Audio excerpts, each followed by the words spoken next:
لكم كما يامسكم على توزينا النهو ኮሚሽን ስደተኛታት ሕቡራት ሃገራት ፊሊፖ ግራንዴ ኣብ ትግራይ ንማዓስከር ስደተኛታት ሓዊሱ ከም ዝበጽሑን ምስ ቀዳማ ሚኒስትር አብይ አሕመድን ካልኦት መንግስታዊ ሰበስልጣንን ከም ዝተዘራረቡን ገሊጾም ኢትዮጵያ ሓንቲ ካብ ዋና መሻርክቲ ትካል ስዱዳት ሕቡራት ሃገራት ከም ዝኾነ ዝጠቐሱ እቶም ኮሚሽነር ንዓመታት ንሚልዮናት ስደተኛታት ዝዓቆበት ሃገር ከም ዝኾነ ጠቂሶም መንግስቲ ኢትዮጵያ ነቲ ጸገም ንምፍታሕ ዝገብሮ ዘሎ ጻዕሪ ከም ዝናድውን ተጠቂሱሎ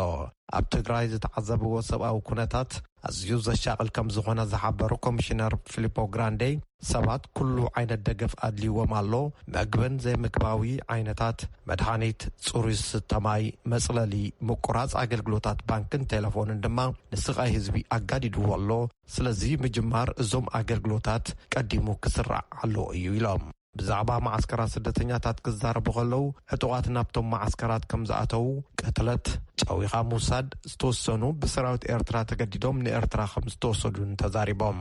ኣብ ማዓስከር ስደተኛታት ሕጻጽን ሽመልባን ዝተበተኑ ካብ 15 ክሳብ 20,000 ዝኾኑ ኤርትራውያን ስደተኛታት ጉዳዮም ቀዳምነት ክስራዕ ከም ዝግበኡን እቶም ኮሚሽነር ኣተሓሳሲቦም መገሻ ኮሚሽነር ኮሚሽን ጉዳይ ስደተኛታት ሕቡራት ሃገራት ፊሊፖ ግራንዴ ኣብ ኢትዮጵያ ዝምልከት ሙሉእ ሪፖርት ጽባሕ ረቡዕ ሒዝናልኩም ክንቀርብ ኢና ብሰንኪ ኣብ ትግራይ ቀጺሉ ዘሎ ውግእን ምምሕዳራዊ ማሕለኻታትን ሕቡራት ሃገራትን ኣብ ትግራይ ንምእታው ዝቐረቦ ሰብኣዊ ሓገዛት ክውስኽ ከም ዘይከኣለ ተገሊጹ ኣብ ሙሉእ ትግራይ መሰረታዊ ቀረባት መነባብሮን ገንዘብን ምርካብ ከም ዘይከኣል ወሃቢ ቃል ሕቡራት ሃገራት ስቴፈን ያሪክ ገሊጹ ኣሎ ብዘይካዚ ሕቡራት ሃገራት ካብ ሕዳር ጀሚሩ ናብ ክልተ ማዓስከራት ስደተኛታት ከኣቱ ከም ዘይከኣለ ጥሜት ይውስኽ ከም ዘሎን ትካላት ጥዕና ሙሉእ ንሙሉእ ከም ዝዓነውን እቲ ዜና ሓቢሩ ናብ 80 ሚታዊ ህዝቢ ትግራይ ዝኾነ ገጸር ትግራይ ንምብጻሕ ከም ዘይተኻእለውን ወሃቢ ቃል ሕቡራት ሃገራት ተጠቂሱሎ ናብ ኩሉ ኩርናዓት ትግራይ ብዘይደረት ሰብኣዊ ቀረባት ንኽባጻሕ ኣምነስቲ ኢንተርናሽናል ጸዊዑ ብመሰረት ሕቡራት ሃገራት ይብል ኣምነስቲ 2.3 ሚልዮን ህዝቢ ኣብ ትግራይ ህይወት ኣድሕን ህጹጽ ሓገዝ ተጸባዒ ኮይኑሎ እንተኾነ ብሰንኪ ሰበስልጣን ኢትዮጵያ ዘንበርዎ ደረትን ምጉታትን ሰብኣዊ ረድኤት ይባጻሕ የለን ይብል እቲ ሰብኣዊ ቅልውላው ዝሰዓበ ብሰንኪ ኣብ መንጎ ፌደራል መንግስቲ ኢትዮጵያን ንትግራይ ዘመሓድር ገዛእ ፓርቲ ሕወሓትን ዝሓለፈ ሕዳር ዝተላዕለ ውግእ ከም ዝኾነውን ኣምነስቲ ጠቂሱሎ እቲ ውግእ ሎሚ እውን ኣብ ብርክት ዝበሉ ዞባታት ከም ዝቐጸለ ኣምነስቲ ኢንተርናሽናል ይጠቅስ ጭፍጨፋ ኣብ ልዕሊ ሲቪላት ብኣልማማ ደብዳብ ምፍጻም ከይጻረኻ ምቕታልን ስርቅን ከም ዝተፈጸሙ ዝሕብሩ ሓየልቲ ጭብጥታት ኣለው ዝበለ ኣምነስቲ ኢንተርናሽናል ልዕሊ 450,000 ሰባት ከም ዝተፈናቐሉ እውን ገሊጹ ትግራይ መጽለሊ ልዕሊ 96,000 ስደተኛታት ከም ዝኾነት እንተኾነ ናብ ማዓስከር ስደተኛታት ሕጻጽን ሸመልባን እቲ ውግእ ካብ ዝጅምር ንነዚ ሓገዝ ምቕራብ ከም ዘይተኻእለ ካብ ሕጻጽ ዝሃደመ ሓደ ስደተኛ ንምንባር ኢልና ቆጽሊ ሸማጢጥና በልዕና ማይ ካብ ጎዳጉዲ ሰቲና ከም ዝበለ ኣምነስቲ ኢንተርናሽናል ሓቢሩ ኣሎ ወሃቢ ቃል ሚኒስትር ወጻኢ ኢትዮጵያ ኣምባሳደር ዲና ሙፍቲ ብወገኖም ናብ ትግራይ ሰብኣዊ ሓገዝ ብዝኣክል ይኣቱ የለን ዝብል መግለጺ ተቐባልነት ዘይብል እዩ ኢሎም ኣለው እቶም ወሃቢ ቃል ሰራዊት ዝዕጅበሉ ከባብታት ኣሎ ከም ዝበለ እውን ዝመጽና ዜና ጠቂሱሎ ድሕሪ ዜና ክንውስኸሉ ኢና ንቀዳማ ሚኒስትር አብይ አሕመድን ፓርቲ ብልጽግና ዝድግፉ ሰልፍታት ኣብ ከተማታት ኦሮሚያ ከም ዝተኻየዱ ተገሊጹ ኣብቶም ሰልፍታት ጸላእቲ ኢትዮጵያ ዝተባህሉ እውን መልሲ ሂቦም ኣለው እቶም ሎሚ ዝወዓሉ ሰልፍታት ኣብ ሸዋ ወለጋ ምዕራብ ኣርሲ ሃረርጌ ባሌን ጅማን እዮም ኣብ ኣዳማ ናብ ሰልፊ ንዝወፀ መደረ ዘስምዑ ኣማሕዳሪ ምብራቕ ሸዋ ኣቶ ሃለኪ ሲምባሮ ብሽም ዝጠቐስዎ ባልደራስ ለእውነተኛ ዴሞክራሲ ዝተባሃለ ፓርቲ እዩ ሓላፊ ዘፈር ፖለቲካ እቲ ፓርቲ ኣቶ ጌታነህ ባልቻ እቲ ክሲ ካብ ኢህወደግ ዝተወርሰ ኣካይዳን ንከይዲ ፖለቲካ ተሃገር ዘይጠቅምን እዩ ክብል ነፂጉ ኣሎ ይብል ወኪልና ጀማል ሙኽታር ዝለኣኾ ሪፖርት እዚ ከምዚ ኢልካሎ ኣባል ላዕለዋይ መሪሕነት ኦነግ ኮሎኔል ገመቹ ኣያና ኣብ ቤት ማሰርቲ ይወርደና ኣሎ ንዝበልዎ ኢሰብኣዊ ኣተሓሕዛ ንቤት ፍርዲ ገሊጾም ኮሎኔል ገመቹ ዓሚ ብሽብር ተጠርጢሮም ተኣሲሮም እንተኾነ ከይዲ ሙጉት ተቋሪጹ ክፍትሑ ተገይሩ ነይሩ ድሕሪ ቅንጽላ ስነ ጥበባዊ ሃጫሉ ሁንዴሳ ዝሰዓበ ዕግርግር ግና እንደገና ተኣሲሮም ብሽብር ተኸሲሶም ብተመሳሳሊ ኣባል ፈጻሚ ስራሕ ኦነግ ኣቶ ኣብዲ ረጋሳ ቅድሚ 5 ዓመታት ምስ ሕወሓት ርክብ ነይሩዎም ተባሂሉ ኣብ ትሕቲ ማእሰርቲ ከም ዝርከቡ ጠበቆም ገሊጾም ይብል ሪፖርት ፀሐይ ዳምጠ ኣፍሊጠው ኣብ ክልተ ዞባታት ኮንጎ ዴሞክራሲያዊት ሪፐብሊክ ኣዝዩ ኣሰንባዲ ግሰታት ሰብኣዊ መሰላት ይፍጸም ከም ዘሎ ሓባሪ ምልክታት ተራእዮም ኢሉ ሕብራት ሃገራት እቲ ዳሕረዋይ ሪፖርት ሓይልታት ዴሞክራሲያዊ ግንባር ዝተባሃሉ ዕጡቃት ኣብ ልዕሊ ሲቪላት መጥቃዕቲ ጾታዊ ገበንን ኣስገዳድ ሸቕልን ንኽፍጽሙ ንሰላማውያን ሰባት ይጫውዩ ከም ዘለውን ተረጋጊጸሎ ይበል ሕብራት ሃገራት እቲ ሪፖርት ወሲኹ እቲ ጉጅለ ዕጡቃት ኣሚን 849 ሲቪላት ከም ዝቐተለ ን534 ሲቪላት ከም ዝጨወየን ን457 ሰባት ከም ዘጥፍአን ሓቢሮሎ ብሳጉኡ ባቢ ዋይን ተባሂሉ ዝጽዋዕ መራሒ ተቃውሞ ኡጋንዳ ሮበርት ኪያጉላይን ፕሬዚደንት ዮወሪ ሙሴቬኒ እንደገና ዝተዓወትሉ ፕሬዚደንታዊ መረጽ 14 ጥሪ ዝሙግተሉ ሰነድ ናብ ቤት ፍርዲ ኣቕሪቡ ጠበቁ ክዛረብ ከሎ ባቢ ዋይን ውጽኢት መረጻ በቤት ፍርዲ ውድቕ ክገብሮን እቶም 6 ግዜ ኣብ ፕሬዚደንታዊ መረጻ ዝተዓወቱ ሙሴቬኒ ኣብ ቀጻሊ ንከይወዳደሩ ንክእገዱ ድልየቱ ምዃኑ ኣርየሎ ሓሊማ ኣቶማኒ ካብ ካምፓላ ንዝለኣኸቶ ሪፖርት ገብረ መድህን ካቕርቦ እዩ ንመራሒ ተቃዋሚ ቦብ ዋይን ዝውክሉ ጠበቃታት እቲ ናይ 14 ጥሪ 2021 ኣቋፅራ ፈረንጂ ምርጫ ዋጋ ከም ዘይብሉ ዘርእዩ ሰነዳት ትማልሶኒ ንጠቕላል ቤት ፍርዲ ኣቕሪቦም ኣለዉ ዋና ጠበቃ ዝኾነ መዳር ሰጎና ወታደራት ንናይ ምርጫ ጣብያታት ኮርን ኣቐዲሙ ድምፂ ዝተውሃበሉ ናይ ምርጫ ካርዲ ናብቲ መውሃብ ድምፂ ከእትውን ተራእዮም እዮም ይብል ፕሬዚዳንት ሙሴቬኒን ደገፍቶምን ምፍርራሕን ምጭብርባርን ንዓሰርተታት ዓመታት ናይ መዕወቲ ሜላታት ገይሮም ክጥቀምሉ ዝጸንሑ እዩ ክብሉ ይከራኸሩ You saw how the entire electoral process turned into a situation of terror. You get to the inevitable conclusion that is the commonest and only common denominator. እቲ መስርሕ ምርጫ ብምሉኡ ከመይ ናብ ኩነታት ሽብር ከም ዝተቐየረ ርኢኺ ኢኺ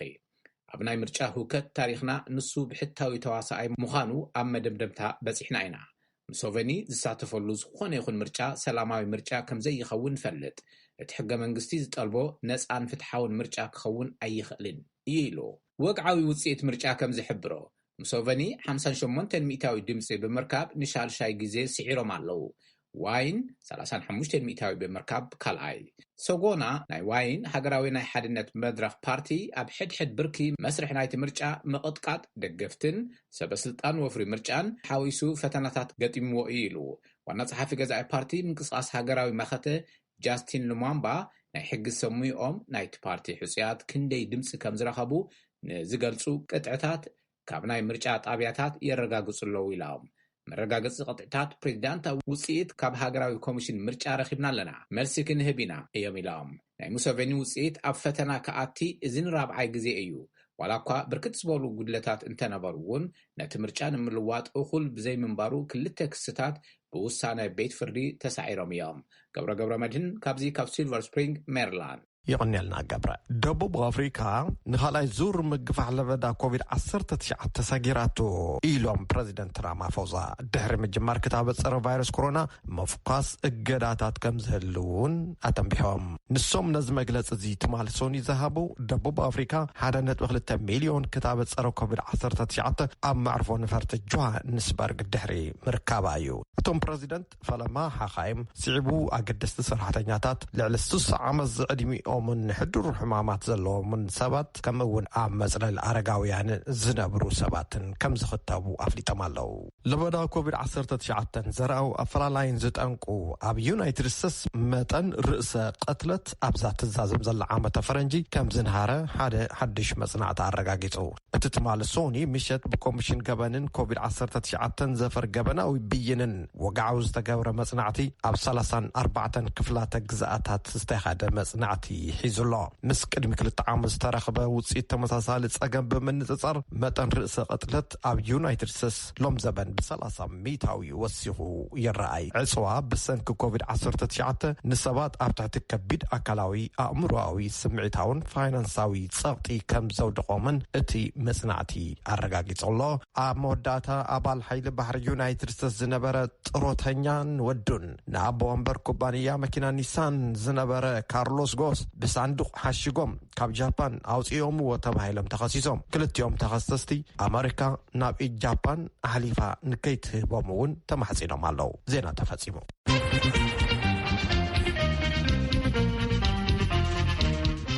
نمسكن بترن زينا زي كابز كواشنطن دي سي محلال زلو راديو دمص امريكا يو كنحلف ابزي وانون اب كلل تግራይ ሰብአዊ ሓገዛት ንምብጻሕ ሙሉእ በሙሉ ዝተዓጸወ እዩ ዝብል ዜና ተቐባልነት ዘይብሉ እዩ ክብል ወሃብ ቃል ሚኒስተር ጉዳያት ወጻኢ ተዛሪቦም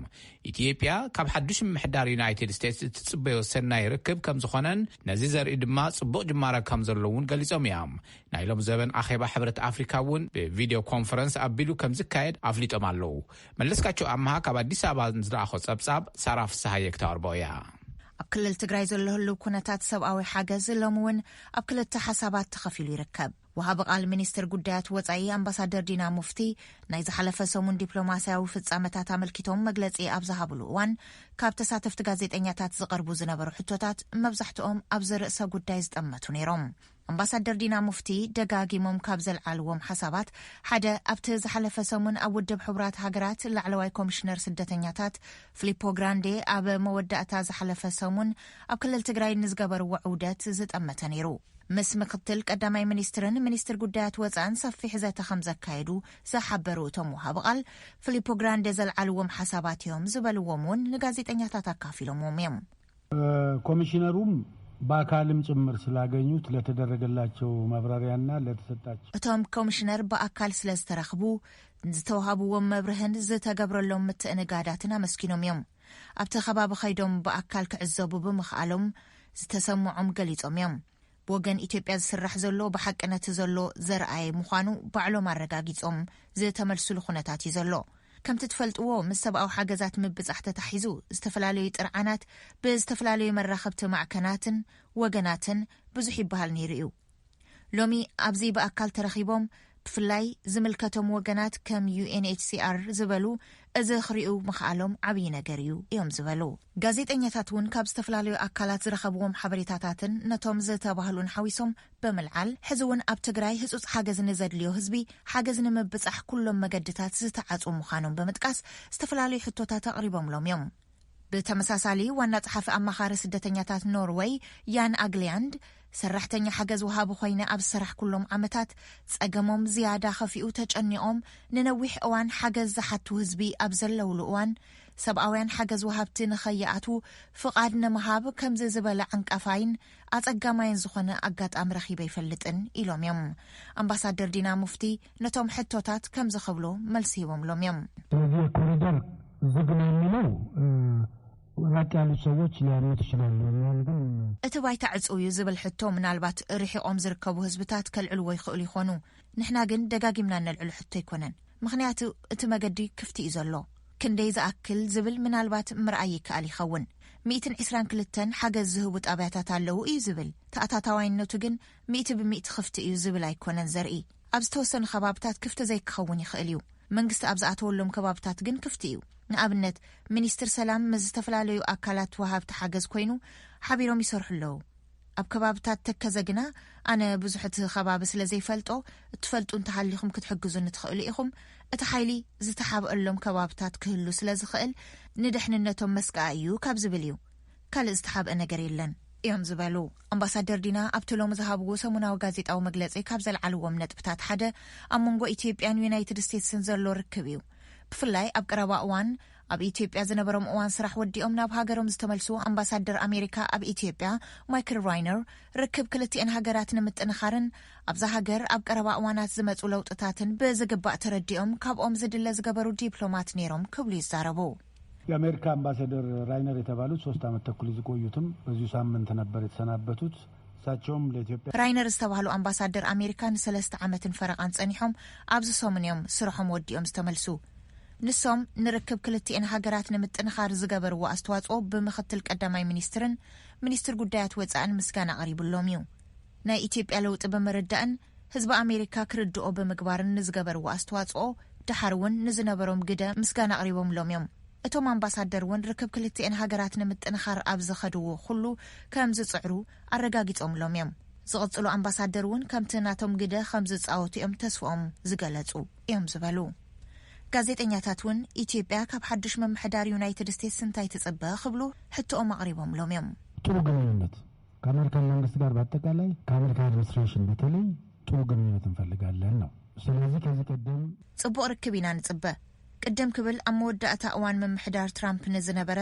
ብፍላይ ንግደብ ህዳሴ ኣመልኪቱ ዝነበረ ዘይምርድዳእ ክቕየር እዩ ዝብል እምነት ኣለና። ምልክታት እውን ኣሎ። እቲ ኣብ ከባቢ ሚኒስትር ጉዳያት ወፃኢ ዘሎ ኣረኣያ ሰለስቲአን ሃገራት ዝሃድአን ፍትሓዊ ዝኾነን ኣብ ፈታትሓ ፀገም ይጠቐማ ዝብል እዩ። ኣሜሪካ ምስ ሱዳን ዝነበራ ርክብ ኣመሓይሻላ፣ ምስ ግብፂ እውን ዝፀንሐ ጽቡቕ ርክብ ኣለዋ። ይኹን እምበር ምስ ግብፅን ሱዳንን ዘለዋ ጽቡቕ ርክብ ምስ ኢትዮጵያ ዝህልዋ ርክብ ከበላሽዎ ይኽእል እዩ ዝብል እምነት የብልናን እዮም ዝበሉ ኣምባሳደር ዲና ሙፍቲ በብዓመቱ ኣብ ኣዲስ ኣበባ ዝካየድ ዝነበረ ኣኼባ ሕብረት ኣፍሪካ ብሰንኪ ኮቪድ-19 ኣብ ክንዲ በኣካል ብዌብነር ወይ ድማ ብቪድዮ ኮንፈረንስ ከም ዝካየድ ገሊፆም እዮም።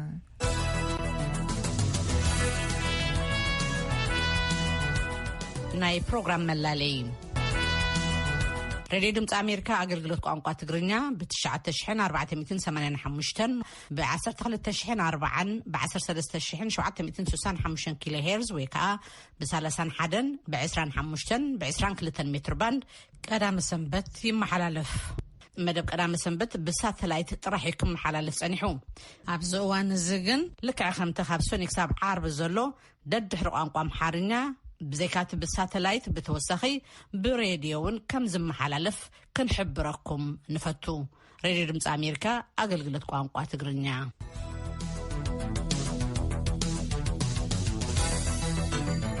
እዚ ድምፂ ኣሜሪካ እዩ ክንሓልፍ። ኩነታት ክልል ትግራይ ናብ ንቡር ይምለስ ምህላው መንግስቲ ኢትዮጵያ ኣብቲ ኣትላንቲክ ካውንስል ዝተባሃለ ናይ ዩናይትድ ስቴትስ ቲንክ ታንክ ዘዳለዎ ናይ ኢንተርኔት ዘተ ኣፍሊጡ። ኣብቲ ዘተ ብሚኒስትር ጉዳያት ወፃኢ ኢትዮጵያ ኣቶ ደመቀ መኮነን ዝተመርሐ ጉጅለ ከምኡውን ኣባላት ምምሕዳር ሓዱሽ ምምሕዳር ጆ ባይደን ካልኦት ኣባላት ባይቶን ተረኺቦም መንባሮም እውን ሚኒስትር ወፃኢ ኢትዮጵያ ኣፍሊጡሎ። ብኻል ወገን ነቲ ዘተ መበገሲ ገይሩ ዝጸብጸበ ኣጃንስ ፍራንስ ፕሬስ ኣብ ዶብ ኣልቦ ሓካይም ሓላፊ ጨንፈር ትግራይ ብምጥቃስ ኣብ ክልል ትግራይ ገጠራዊ ከባቢታት ክጋጥም ዝኽእል ነገር የተሓሳስቦ ምህላው ጠቒሱሎ። ኣብቲ ኣኼባ ኣትላንቲክ ካውንስል ንዝተሳተፉ ኣብ ዩናይትድ ስቴትስ ኣምባሳደር ዩናይትድ ስቴትስ ፍጹም ኣረጋ ጽዮን ግርማ ኣዘራሪባቱማላ ተወለወለ ገብርኤል ካቕርቦ እዩ። ዝሓለፈ ሰሙን ሓሙስ እዩ ነይሩ ምክትል ቀዳማይ ሚኒስተርን ሚኒስተር ወፃኢን ኢትዮጵያ ደመቀ መኮነን ዝመርሖ ጉጅለ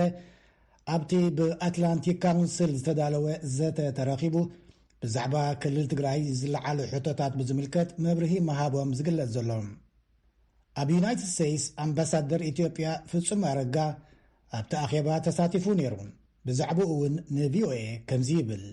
አሁን ወቅታዊ የሆኑ ሶስት ትላልቅ ጉዳዮች ማለትም የህግ ማስከበሩ፣ የታላቁ ህዳሴ ግድብ ውይይትና የኢትዮጵያና የሱዳን እዋናዊ ዝኾኑ ሰለስተ ዓበይቲ ጉዳያት ማለት ስጉምቲ ምኽባር ሕጊ፣ ሓፅቢ ሕዳሴ ከምኡ ድማ ምስ ሱዳን ዘሎ ጉዳይ ብዝተፈላለየ መልክዑ ዝብተኑ ጸብጻባት ስለ ዘለዉ መንግስቲ ኢትዮጵያ ትኽክለኛ መረዳእታን ስትራቴጂን ምግላጽ እዩ። ስለዚ ኣትላንቲክ ካውንስል ናብ መንግስትን ኮንግረስን ሓሳብ ዘቐርብ ትካል ከም ምዃኑ መጠን ኣብ ኣኼባ ዝሳተፉ ትኽክለኛ ግንዛቤ ንኽረኽቡ ብምሕሳብ እዩ ኢሉ። ኣብቲ ኣኼባ መብርሂ ዝሃቡ ኣቶ ደመቀ መኮነን፣ ኣቶ ሬድዋን ሑሴን ወሃቢ ቃል መረዳእታ ህጹጽ እዋን ከምኡ ድማ ዋና ዳይሬክተር ትካል ስደተኛታትን ተመለስትን ኣቶ ተስፋሁነይ ጎበዛይ ምዃኖም ከምኡ ድማ ካብ ወገን ምምሕዳር ጆ ባይደን ኣባላት ባይቶን ምስታፎም ኣብቲ መርበብ ሓበሬታ ሚኒስትሪ ወፃኢ ተገሊጹ ነይሩ። አምባሳደር ፍጹም ይቀጽል። በአጠቃላይ እንግዲህ የአትላንቲክ ካውንስል ነው ይህንን ተጋባዦችን የጠራው። እናም በኢትዮጵያ መንግስት በኩል ኃላፊዎች ተገኝተው ነው ያስረዱ። ስለዚህ በአዲሱ በአጠቃላይ ነዞም ዕድማት ዝጋበዘ አትላንቲክ ካውንስል እዩ። ካብ ወገን ኢትዮጵያ ሓለፍቲ ተዓዲሞም መብርሂ ሂቦም ኣለዉ። ብወገን ሓድሽ ምምሕዳር ኣሜሪካ ተሳቲፎም ዝነበሩ ብዓለመን ምንባሮም ክፈልጥ ኣይከኣልኩን፣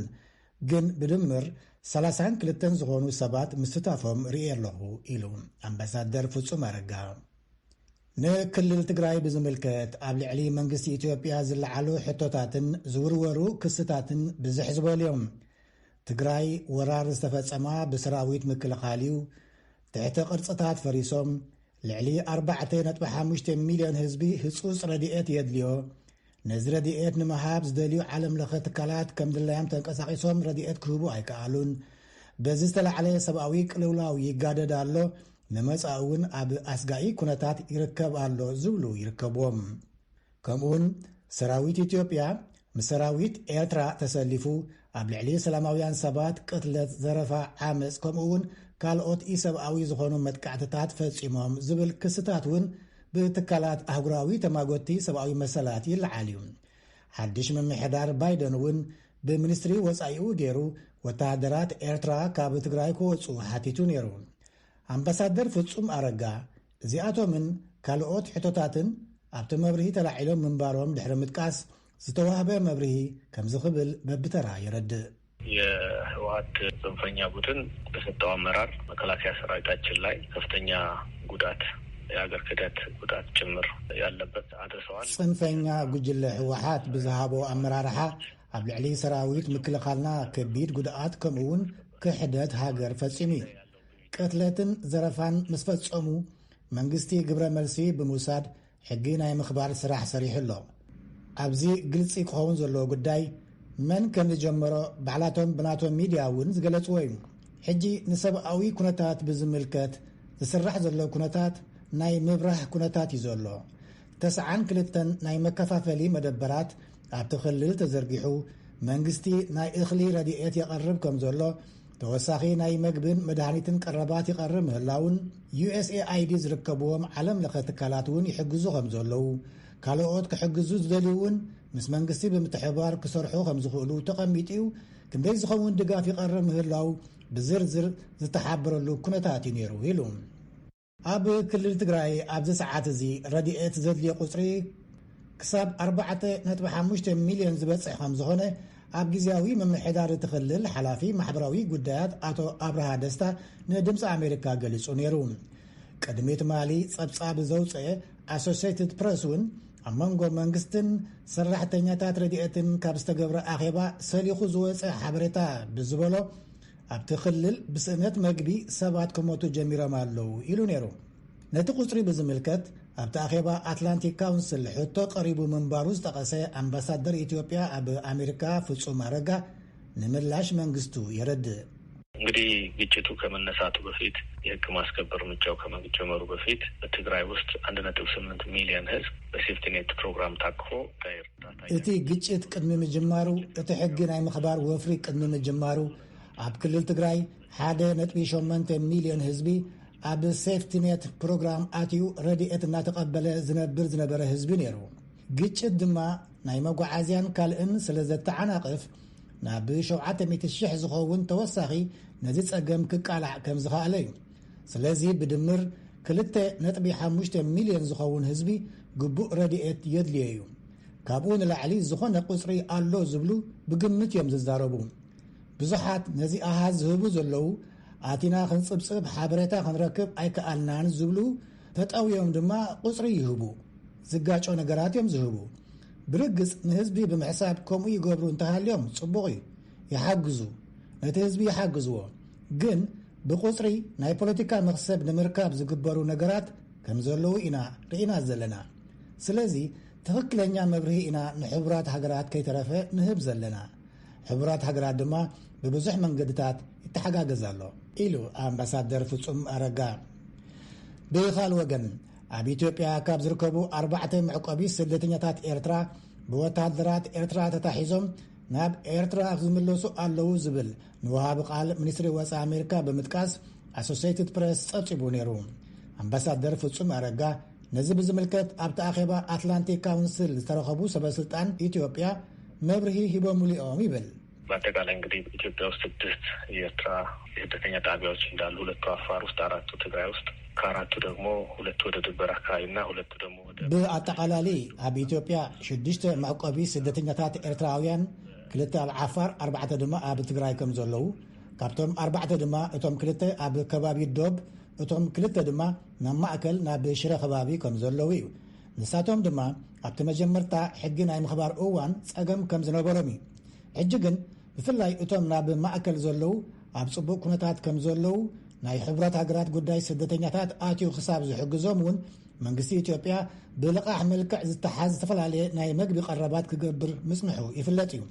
እዚኣቶም ድማ ንኹሎም ክፉታት ምዃኖም ዝሓለፈ ቀዳም እውን ብኮሚሽነር ጉዳይ ስደተኛታት ተበፂሖም እዮም። ስለዚ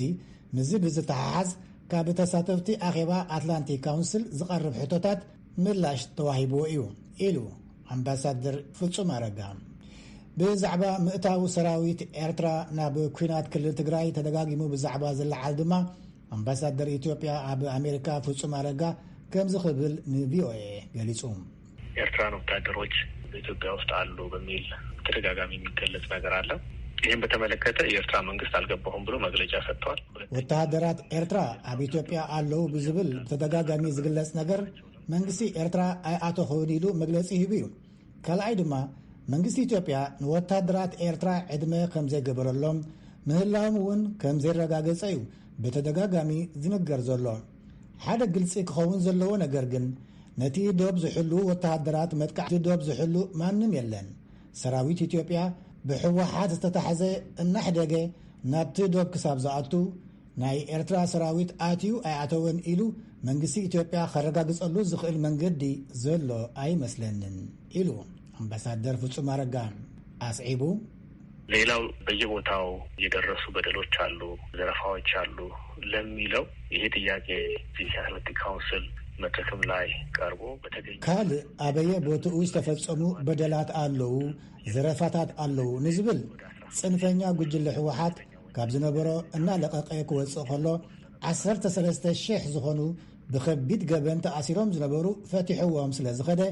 እዞም ሰባት ኣብ ዝተፈላለየ ቦታታት ከቢድ ገበን ከውርዱ ከም ዝኽእሉ ተገሊጹ እዩ። መንግስቲ እውን ነዚ ንምክልኻል ምስ ሕብረተሰብ ብምትሕባር ስራሕ ጀሚሩ ከም ዘሎ እዩ ዝፍለጥ። ስለዚ እዚ ብዛዕባ ኤርትራ ዝበሃል ዘሎ ናይ ሓሶት ወረ እናቕረቡ ግን ከዓ ወላ ሓደ ጭብጢ ከቕርብሉ ዘይክእልሉ ኩነታት እዩ ዘሎ ኢሉ ኣብ ዩናይትድ ስቴትስ ኣምባሳደር ኢትዮጵያ ፍጹም አረጋ። እዚ ጸብጻብ ጽዮን ግርማ እዩ፣ ድምፂ ኣሜሪካ።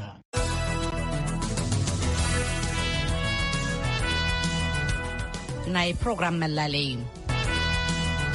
ሬዲዮ ድምፂ ኣሜሪካ ኣገልግሎት ቋንቋ ትግርኛ ብ9485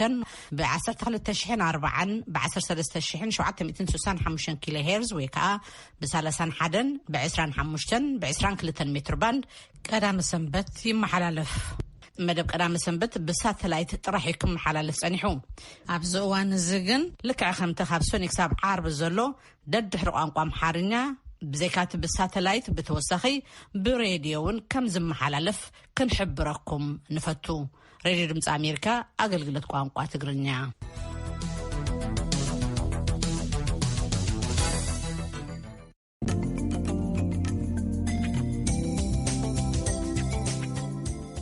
باركز خبركم سمعتنا لما عنت زدالمنا مدبات ازيام نيرم صباح ربع قسم راخب دحان حضر زبلكم كلهم مسارحتي بمخان قبر مدنيه سلام ليتي